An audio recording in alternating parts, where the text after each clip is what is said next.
అవటీవీ ముందుగా హెడ్లైన్స్ చూద్దాం. సంగారెడ్డి ప్రైవేట్ ఆసుపత్రిలో రోగి మృతి, బంధువులు ఆందోళన.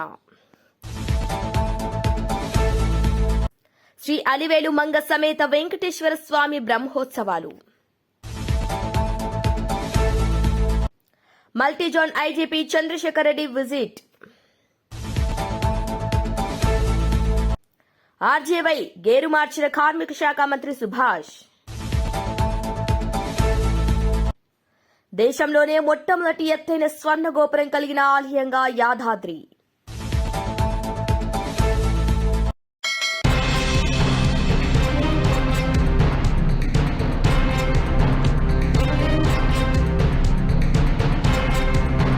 సీసీ కెమెరాలను ప్రతి ఒక్కరూ బాధ్యతగా భావించి ఏర్పాటు చేసుకోవాలని multi zone 1 inspector general of police Chandrasekhar Reddy అన్నారు.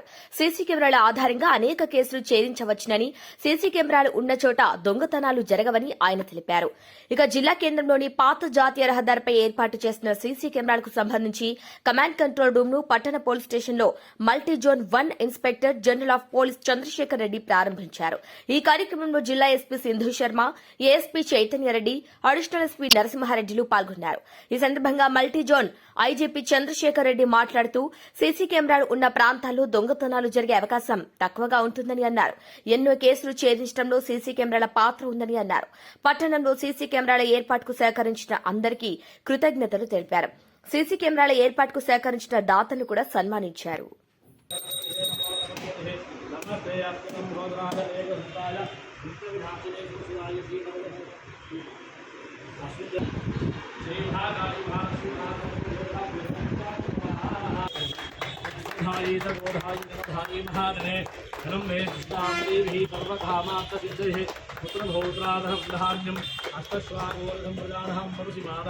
आयुष्मंतं करोतु भां चंद्राभां लक्ष्मीशानां ओम भूतप्रेतविधारे सर्वं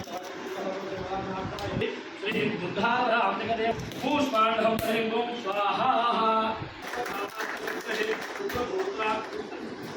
भागाली महालक्ष्मी ఇప్పుడైతే 98 కెమెరాస్ సార్. అంతకుముందు ఏమో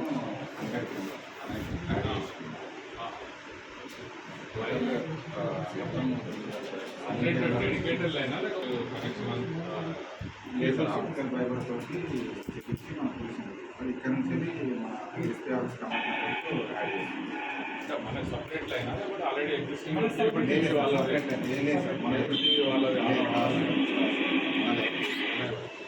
అంతా వీలేదు సార్. మెయింటెనెన్స్ 3 years కోసం మెయింటెనెన్స్ సార్. ఒక బ్రాంచ్ చెప్తాం సార్. టౌన్ అది కూడా అంటే మనం ఏ ఏరియాలో పెట్టుకున్నామో ఆ community total NH7 NH7 Sircilla road మొత్తం కవర్ చేస్తాం. మరి ఎంట్రీ పాయింట్ ఎంట్రీ ఉన్నాయి సార్. టౌన్కి ఎంట్రీ ఎగ్జిట్ ప్లస్ టౌన్లో మెయిన్ రోడ్స్ అన్నీ కవర్ చేస్తాం.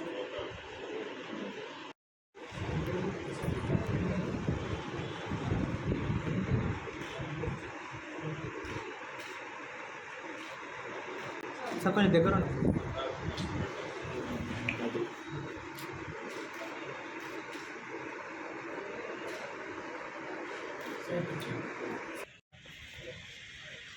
సార్ ఇక్కడ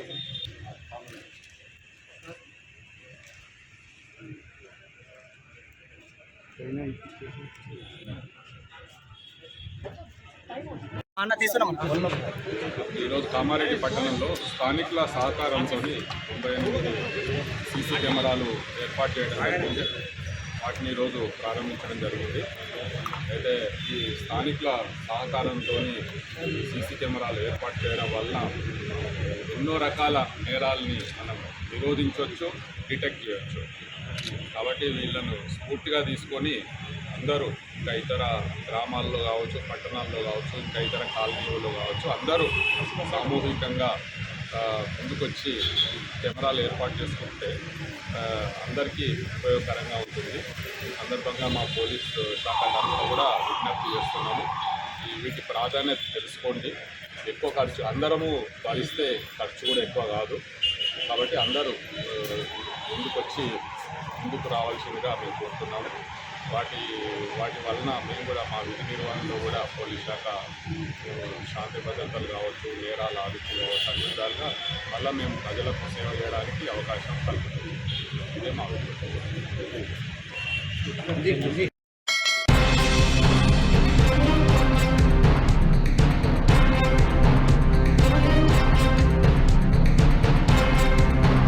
ఇదిగో ఇక్కడ సాదాసీదాగా నడుచుకుంటూ రాజమండ్రి ఈఎస్ఐ ఆసుపత్రిలోకి వెళ్తున్న వ్యక్తే 5 డాక్టర్లు 4 ఉద్యోగులను సస్పెండ్ అవటానికి కారణమయ్యారు. ఈయన ఎవరా అనుకుంటున్నారా? ఇతనెవరో కాదు, ఆంధ్రప్రదేశ్ కార్మిక శాఖ మంత్రి వాస్తంశెట్టి సుభాష్. మంత్రిగా బాధ్యతలు చేపట్టి ఇంతవరకు అనేక విమర్శలు ఎదుర్కొన్నారు. పనితీరు మెరుగుపరచుకోవాలని అధినేత చంద్రబాబు నుండి అక్షింతలు కూడా పడ్డాయి. ఇటీవలే చంద్రబాబు మంత్రివర్గ ర్యాంకింగ్ లో కూడా వెనుకబడ్డారు. వాసంశెట్టి సుభాష్ ను మంత్రివర్గం నుండి బర్తరఫ్ చేస్తారంటూ జరుగుతున్న ప్రచారం కూడా ఎదుర్కొన్నారు. ఆయన ఇప్పుడు గేర్ మార్చారు. మంత్రి అనే పదంలో ఉన్న పవర్ ను చూపించారు.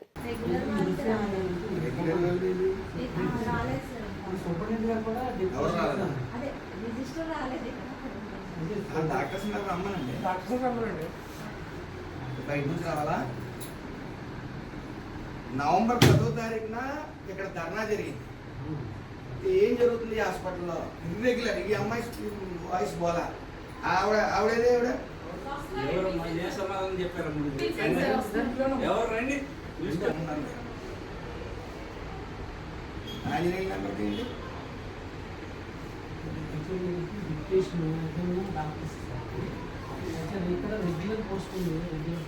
5 నిమిషాల్లో డాక్టర్స్ అందరూ ఉండాలి ఇక్కడ.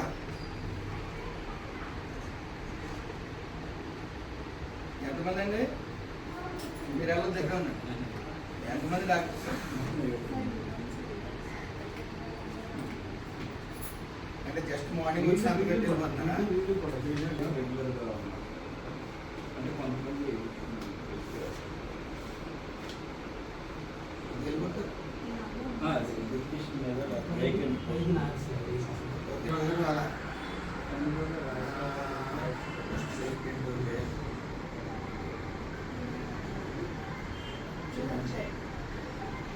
ఒకసారి ఆంజనేయులు గారి నెంబర్ తీసుకో.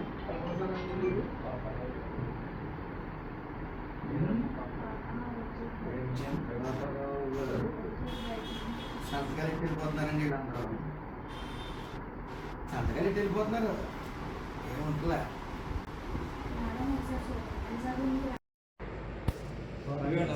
రేపు వస్తాను సార్. ఇవాళ లాంగ్ పెట్టారని చెప్పారు మార్నింగ్. ఇవాళ మార్నింగ్ నాకు ఫోన్ చేశారు. పెట్టుకోవచ్చు ఏంటి సంతకం పెట్టేసి నాకే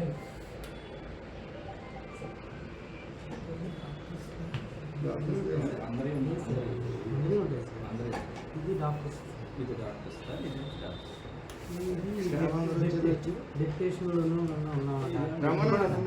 ఇది డాక్టర్స్ లేదు అది. అంటే ఇది రెగ్యులర్ ఇక్కడ పోస్టింగ్ ఉన్నవాళ్ళు కదా. ఇదేమో డెప్యుటేషన్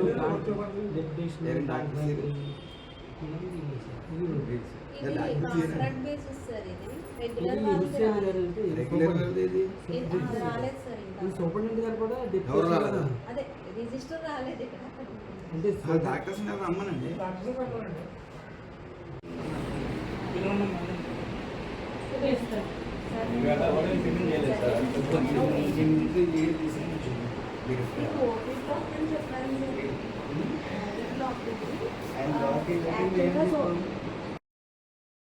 సూపరింటెండెంట్ రూమ్ అడిగితే మీరు అక్కడ పంపారేంటి?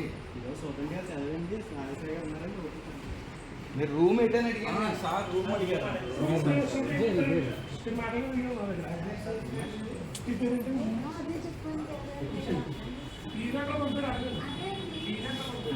Sir I'm extremely sorry sir. చేస్తున్నారు విషయం. సార్ ఇక్కడే ఉంటారు. అవును, మీకు చెప్పిన సమాధానం కూడా ఫస్ట్ నర్స్ ఎవరు? ఆవిడ స్టాఫ్ అంతా చెప్పింది సార్. ఇక్కడ మేము వచ్చేది కూర్చొని రాయించుకోవాలి. డాక్టర్స్ అంటే బయట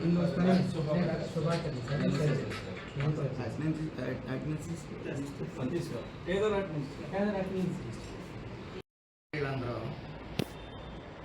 సంతకాలు వెళ్ళిపోతున్నారు. ఏముంటుందా? మేడం ఒకసారి సూపరింటెండెంట్ సార్ రూమ్కి రండి, మినిస్టర్ గారు వచ్చారు. మేడంని కూడా తీసుకెళ్తారు. మీకు ఏమైనా డౌట్స్ ఉంటే రండి. ప్లీజ్. సార్ మినిస్టర్ మాట్లాడతారు సార్, మినిస్టర్ మాట్లాడారు. హలో, గుడ్ మార్నింగ్ అండి. రాజమండ్రి హాస్పిటల్ అస్తవ్యస్తంగా అండి. ఫస్ట్ ఆఫ్ ఆల్ ఈ డాక్టర్లు ఎవరైతే ఆలో వాళ్ళందరికీ మెమోలు అండి. రెండోది ఈ సూపరింటెండెంట్ గారిని ఆ పోస్ట్ నుంచి రిలీవ్ చేసేయండి అండి. ఇప్పుడు మీకు లిస్ట్ పంపుతాను, ఇది జస్ట్ సంతకం పెట్టి బయటకు వెళ్ళిపోతాను. ఇక్కడ ఈ నర్స్ పోస్టులో ఉన్న వాళ్ళని కూడా మనం తీసేయచ్చు. ఇది అవుట్ సోర్సింగ్ వీళ్ళు కొంతమంది అవుట్ సోర్సింగ్ ఉన్న వాళ్ళు కొన్ని పేర్లు పంపుతాను, వీళ్ళందరినీ తీసేయండి. ఎందుకంటే అసలు రెస్పాన్స్ లేదు. ఓవరాల్గా వీళ్ళకి సూపరింటెండెంట్ గారు రూమ్ ఎక్కడ ఉందో తెలియదు. వీళ్ళు సంతకాలు ఎట్టి వెళ్ళిపోతుంటే ఇక్కడ ఇన్ఛార్జ్ గారు జాగ్రత్తగా మేనేజ్ చేస్తున్నారు అంతే. ఇక్కడ అసలు నవంబర్ 10వ తారీఖున కార్మికుల ప్రాణాలతో చెలగాటం ఆడుకుంటున్నారని ధర్నా చేశారు. ఇక్కడ ఏ విధమైన ఇంప్రూవ్మెంట్ లేదు. ఆ రోజు నుంచి ఈ రోజు వరకు ఆడుకుంటున్నారు. ఈ అటెండర్ వాళ్ళు సెలవులతోనే ఉన్నారు, కానీ వచ్చి ఎట్టమ్మ రూమ్ అంటే వాళ్ళు ఎవరిని అడగండి అంటారు, వీళ్ళు ఎవరిని అడగండి అంటారు. వీళ్ళందరూ కూడా జస్ట్ పార్ట్ టైం కింద ఉంది. వీళ్ళ పని ఏంటంటే ఆడుకుంటున్నారు కార్మికుల జీవితాలతో.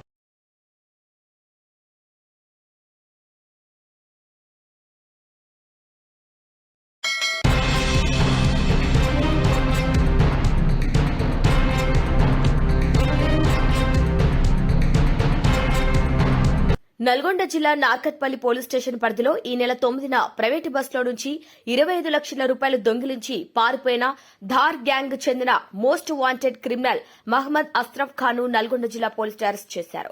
జిల్లా పోలీస్ కార్యాలయంలో ఎస్పీ శరత్ చంద్ర పవర్ మీడియా సమావేశం నిర్వహించి నిందితుల వివరాలను వెల్లడించారు. నెల్లూరుకు చెందిన బోయిన వెంకటేశ్వర్లు వ్యవసాయ భూమి అమ్మగా వచ్చిన డబ్బులను చెన్నై నుండి హైదరాబాద్ వెళ్తుండగా నార్కెట్పల్లి పోలీస్ స్టేషన్ పరిధిలో పూజిత హోటల్ వద్ద టిఫిన్ కోసం దిగటంతో తిరిగి వచ్చేసరికి బ్యాగ్ లో ఉన్న 25 లక్షల రూపాయలు గుర్తు తెలియని వ్యక్తులు అపహరించారు. దీంతో నార్కెట్పల్లి పోలీస్ స్టేషన్ లో బాధితుడు ఫిర్యాదు చేశాడు. పోలీసులు 4 బృందాలుగా ఏర్పడి ధార్ జిల్లాలో మనవార్ పోలీస్ స్టేషన్ పరిధిలో ప్రధాన నిందితుడిని పట్టుకుని అతని వద్ద నుండి 35 లక్షల రూపాయలు ఒక కారు స్వాధీనం చేసుకున్నారు. నిందితుడిని కోర్టులో హాజరుపరిచి రిమాండ్ తరలించారు. ఇక మరో 3 నిందితులు పరారీలో ఉన్నారని వారిని కూడా త్వరలో పట్టుకుంటామని జిల్లా ఎస్పీ తెలిపారు. వీరిపై గతంలో కూడా అనేక కేసులు ఉన్నాయని వారు తెలిపారు. నమస్కారం. మనకి నార్కెట్పల్లి పోలీస్ స్టేషన్ లిమిట్స్లో 1 వీక్ బ్యాక్ ఒకటి పూజిత హోటల్ దగ్గర చెన్నై నుంచి వచ్చే బస్సు ఆగున్నప్పుడు ఆ బస్సులో నుంచి ఒక 25 lakhs వరకు దొంగతనం అయింది. దీనికి సంబంధించి మనము క్రైమ్ నంబర్ 37/25లో ఎఫ్ఐఆర్ రిజిస్టర్ చేసి ఏమంటే మనం 4 టీమ్స్ మన డిఎస్పీ గారు ఇంకా సిసిఎస్ ఇన్స్పెక్టర్ జితేందర్ రెడ్డి గారి ఆధ్వర్యంలో 4 టీమ్స్ ఫామ్ చేయడం జరిగింది. దానికి సంబంధించి మనకి సీసీటీవీ ఫుటేజ్ ఆధారంగా పైగా పాత అఫెన్స్లన్నీ కూడా మనము బేసిస్ చేసుకొని వీళ్ళు ధార్ మధ్యప్రదేశ్కి సంబంధించిన గ్యాంగ్ అని మనం ఐడెంటిఫై చేయడం జరిగింది. వీళ్ళందరూ కూడా మునావర్ తాలూకా ధార్ మధ్యప్రదేశ్, వీళ్ళ ఊరు రాళ్ళ మండ. సో వీళ్ళందరినీ మనం ఐడెంటిఫై చేయగానే మన సిసిఎస్ ఇన్స్పెక్టర్ జితేందర్ రెడ్డి గారి ఆధ్వర్యంలో ఒక టీం పంపడం జరిగింది. అది కూడా ఆ విలేజ్ కూడా చాలా వరకు కొండల మీద ఉంటుంది. మన మూమెంట్ ఏదైనా కూడా ట్రాక్ అవుతుండే. సో ఆ లాస్ట్ 1 వీక్ నుంచి జితేందర్ రెడ్డి గారు, సిఐ గారు ప్లస్ ఎస్ఐ వెంకటరెడ్డి గారు వీళ్ళందరూ కూడా 1 వీక్ నుంచి వాళ్ళని ట్రాప్ చేసి పట్టుకోవడం జరిగింది. మొత్తం ఒక 25 lakhs ప్రాపర్టీ వర్త్ లాస్ అయింది. ఆ మొత్తం ఇంటాక్ట్ 25 lakhs ప్రాపర్టీ కూడా మనం with cash we have recovered. అయితే ఇందులో వీళ్ళ మోడస్ ఆపరేండి ఏంటంటే చాలా వరకు హైవేస్ నుంచి వేరే రాష్ట్రాలకి వెళ్ళి వచ్చే వెహికల్స్లో బస్సులో వచ్చే వాళ్ళు అర్లీ మార్నింగ్ హోటల్స్ దగ్గర బ్రేక్ఫాస్ట్ అని లేకపోతే ఏదైనా వాష్రూమ్స్కి వెళ్ళాలని ఇట్లాంటివి ఉన్నా కూడా అక్కడ వెహికల్స్ ఆపినప్పుడు వీళ్ళు ఎమ్మటే ఒక 4 ఇప్పుడు మన దగ్గర అయిన ఆఫెన్స్లో మాత్రం ఒక 4 members టీం వచ్చింది. వీళ్ళు ఎమ్మటే బస్ ఎక్కుతారు. బస్ ఎక్కిన తర్వాత లగేజ్ లూజ్లీ ప్యాక్డ్, అంటే ఒక హార్డ్ లగేజ్ కాకపోతే ప్రెస్ చేసి చెక్ చేస్తారు. ప్రెస్ చేసి ఒకవేళ అందులో క్యాష్ ఉందని తెలిస్తే ఎమ్మటే అది తీసుకొని వెళ్ళిపోతారు. లేదు ఒకవేళ సూట్ కేసు ఉంటే వీళ్ళ దగ్గర నైఫ్ ఉన్నది, ఆ నైఫ్తో కట్ చేసి ఆ లోపల కూడా చూడడం జరుగుతుంది.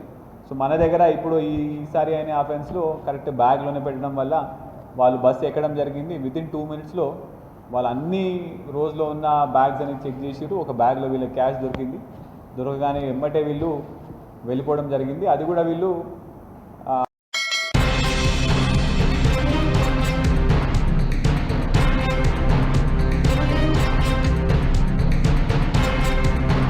తిరుమల తిరుపతి దేవస్థాన సిబ్బందిపై పాలక మండలి సభ్యుడు నరేష్ ఇటీవలి కాలంలో మహాద్వారం ముందు అందరూ చూస్తుండగా దుర్భాషలాడటంపై తిరుమల తిరుపతి దేవస్థానం ఉద్యోగస్తుల ఐక్యవేదిక తీవ్రంగా ఖండిస్తూ ఈ రోజు పరిపాలనా భవన్ ముందు నిరసన తెలిపారు.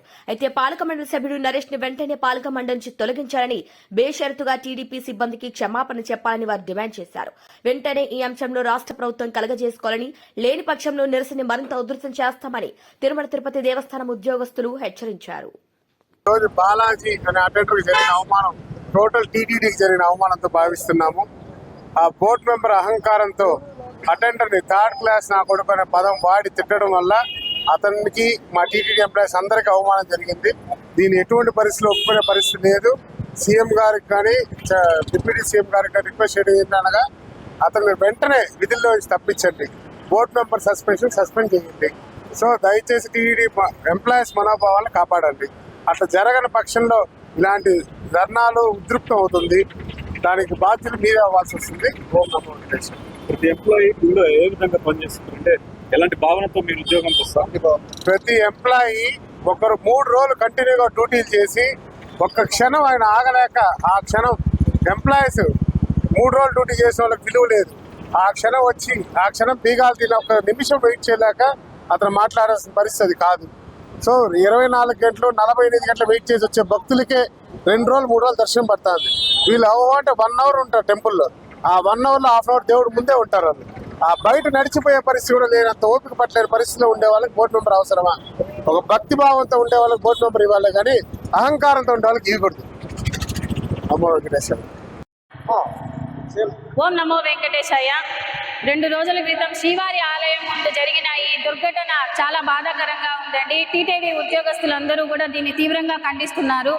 ఎందుకంటే టీటీడీ బోర్డు మెంబర్స్ అనేది ప్రభుత్వం నియమిస్తుంది. భక్తులకు సేవ చేయడానికి మాత్రమే టీటీడీ బోర్డు మెంబర్స్ ఉంటారు. కానీ అది కొంతమంది అధికారులు పక్కన పెట్టి వాళ్ళ స్వలాభం కోసమే ఈ టీటీడీ బోర్డు మెంబర్గా వచ్చి విధులు చేస్తున్న వాళ్ళని కూడా డిస్టర్బ్ చేస్తూ ఉన్నారు. ఒక అటెండర్ చిరు స్థాయి ఉద్యోగి 12 hours 24 hours ఉద్యోగంలో ఉంటున్నారండి. ఎందుకంటే సరైన రిక్రూట్మెంట్ లేదు ఇక్కడ. సరైన వసతులు కూడా అంటే ఎంప్లాయీస్ రిక్రూట్మెంట్ జరిగితేనే ఏదైనా కూడా భక్తులకు సకాలంలో మేము అందించగలుగుతాము. అందుకని ప్రభుత్వాన్ని ఇదే మేము ఒకటే కోరుతున్నాం సార్. ఏదైతే దుర్భాషలు ఆడారో TTD board member Naresh Kumar గారిని వెంటనే విధుల నుంచి సస్పెండ్ చేస్తూ, అలాగే బాలాజీ సింగ్ గారికి క్షమాపణ చెప్పాలని కోరుతున్నాము. ఓం నమో వెంకటేశాయ.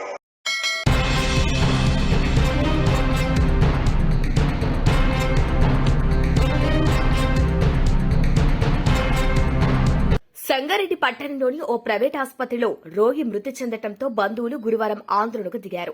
శ్రీనివాస్ అనే వ్యక్తి గురక సమస్యతో బుధవారం ఆసుపత్రిలో చేరారు. గురువారం ఉదయం శ్రీనివాస్ మృతి చెందటంతో బంధువులు ఆసుపత్రి ముందు ఆందోళనకు దిగారు. డీఎస్పీ సత్యగౌడ్ సంఘటన స్థలానికి వచ్చి పర్యవేక్షించారు. గుండెపోటుతో రోగి మృతి చెందినట్లు ఆసుపత్రి వైద్యులు తెలుపుతున్నారు.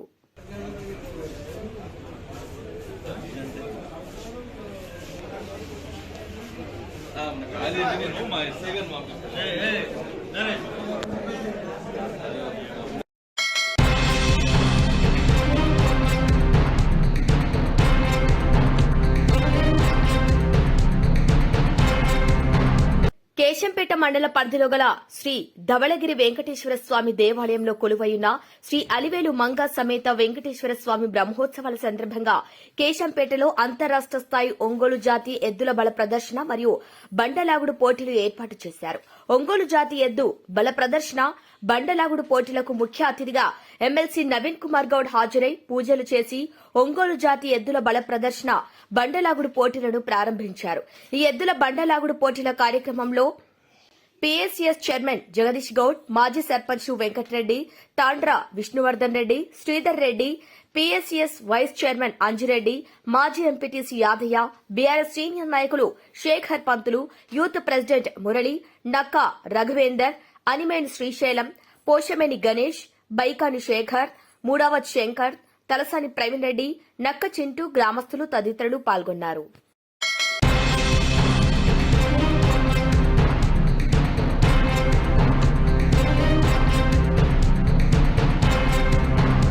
జగన్ కు ఏం భద్రత తగ్గిందని వైసీపీ నేతలు గవర్నర్ కలిశారు.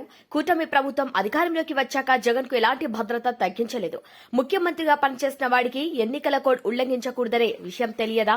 ముఖ్యమంత్రిగా వ్యవస్థలన్నీ నాశనం చేసి ఎప్పుడూ లేనంత అధ్వానంగా పరిపాలన చేశారు. చంద్రబాబు ఇంటి గేటుకు తాళ్లు కట్టిన రోజులు, ఎమ్మెల్యేని దాడికి పంపిన రోజులు గుర్తుకు రాలేదా? 7,000 రూపాయల ఎంఎస్పీ ఫిక్స్ చేసిన జగన్ కు మిర్చి రైతుల వద్దకు వెళ్లే అర్హత ఎక్కడుంది? ప్రజలు 11 సీట్లు ఇచ్చి సంవత్సరమైనా జగన్ కి బుద్ది మారలేదు.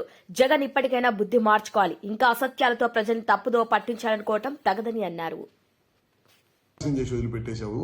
మొత్తం కూడా రాజకీయ లబ్ధి కోసం గడిచిన 5 సంవత్సరాల్లో మా కార్యకర్తలను కానీ లేకపోతే మా నాయకులను కానీ ఎవరిని కూడా బయటికి రానికుండా కేసులు పెట్టడం అన్నీ కూడా చేసి వ్యవస్థలన్నీ కూడా నాశనం చేసి వదిలిపెట్టావు. ఈ భారతదేశంలో ఈ స్వతంత్రం వచ్చిన తర్వాత ఏ రాష్ట్ర ముఖ్యమంత్రి పరిపాలించలేనంత అధ్వానంగా గడిచిన 5 సంవత్సరాలు నీ పరిపాలన ఉంది. అందుకే ప్రజలు కూడా నీకు 11 సీట్లకు పరిమితం చేశారు. ఇప్పటికైనా నువ్వు ఒకసారి ఇంట్లో కూర్చొని ఆత్మ పరిశీలన చేసుకో. గడిచిన 5 సంవత్సరాలు ఏ విధంగా మనం పనిచేశాము, ఎందుకు ప్రజలు ఈ తీర్పిచ్చారనేది చేసుకోవాల్సిన అవసరం ఉంది. మళ్ళీ వాళ్ళ నిన్న కోడ్లో నువ్వు బయటకు వచ్చావు. ఒక ముఖ్యమంత్రిగా పనిచేసిన వాడివి కోడ్లో వెళ్ళకూడదనే విషయాన్ని నీకు తెలియదా? అది కూడా తెలియకుండా నువ్వు ముఖ్యమంత్రిగా ఏ విధంగా పనిచేసావు? మిర్చి రైతుల గురించి వాళ్ళు నువ్వు మాట్లాడే అర్హత ఎక్కడ ఉంది నీకు? ఆ రోజు నువ్వే కదా ఎంఎస్పీ రేటు 7,000 రూపాయలు అని చెప్పి ఇచ్చింది. మా టైంలో బ్రహ్మాండంగా ఇవాళ ముఖ్యమంత్రిగా ఢిల్లీ లెటర్ రాయటం కానీ ఇంకా మంచి రేటు రావాలని చెప్పి ఇవాళ ముఖ్యమంత్రి గారు లెటర్ రాస్తున్నారు. ఆ రోజు తుఫాన్ వచ్చిన రోజు నువ్వు ఏ విధంగా రైతులను పరిశీలించావు? పరామర్శకు వచ్చి నీకు గ్రీన్ కార్పెట్ వేసుకొని గ్రీన్ కార్పెట్ మీద బెంచ్ కట్టుకొని బెంచ్ మీద నుంచొని రైతులను పరామర్శించిన ముఖ్యమంత్రి ఎవరన్నా ఉన్నాడు ఈ దేశంలో అంటే నువ్వే. ఆ రోజు అపోజిషన్ లీడర్గా ఉండి రైతుల తరఫున పోరాడిన వ్యక్తి ఎవరన్నా ఉన్నాయంటే అది మా చంద్రబాబు నాయుడు గారు. పొలాల్లో దిగి రైతులను పరామర్శించి ఒక రైతు కన్నీళ్లు పెట్టుకుంటే ఆ రోజు జేబులో డబ్బులు 2 లక్షల రూపాయలు ఉంటే ఇమీడియట్గా తీసి ఆ రైతులకు సహాయం చేసిన గొప్ప గుణం చంద్రబాబు నాయుడు గారిది. ఇవాళ నువ్వు అన్నీ కూడా మోసపూర్వమైన పనులు చేయటం, నాకు సెక్యూరిటీ అబద్ధపు హామీలు, అబద్ధపు మాటలు, పొద్దున్న లేచిన దగ్గర నుంచి ప్రభుత్వ పనితీరు మీద బురదేయటం తప్పక నువ్వు చేసింది ఏమన్నా ఉందని చెప్పి మరొకసారి తెలియజేసుకుంటూ ఇంకా నువ్వు ఆత్మ పరిశీలన చేసుకోవాలి. నువ్వు సంవత్సరం అయిన తర్వాత కూడా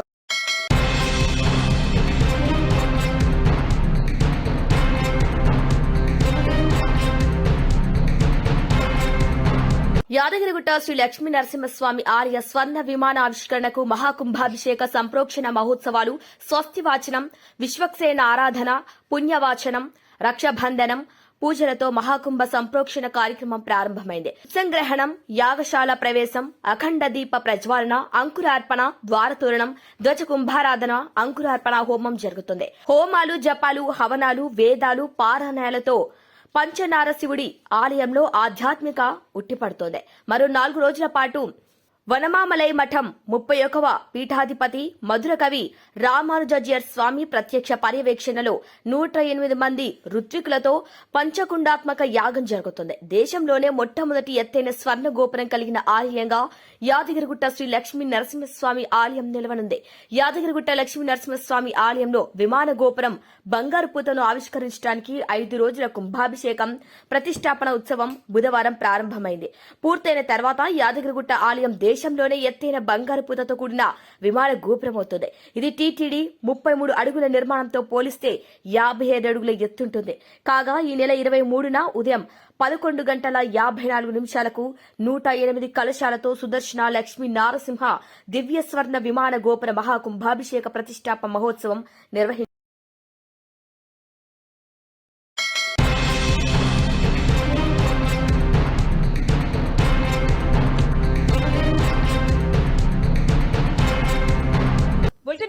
మరొకసారి